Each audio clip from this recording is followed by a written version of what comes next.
అతనికి 30 లేక 40 సంవత్సరాలుగా కారు నడిపే అనుభవం ఉంది. ఎప్పుడూ యాక్సిడెంట్ కాల.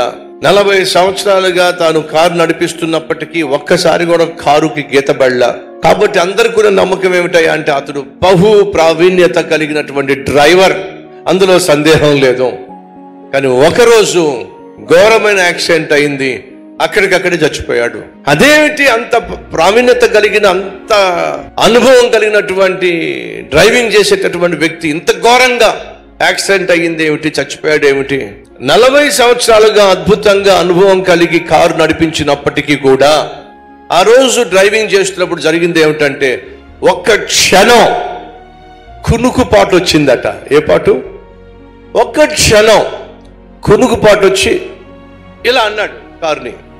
ఎప్పుడైతే ఇలా అన్నాడో స్టీరింగ్ కాస్త ఇలా అయ్యింది, ఎదురుగుండా వస్తున్న లారీని గుద్దిపడేశాడు, చచ్చిపోయాడు. ఏమర్థం అవుతుంది?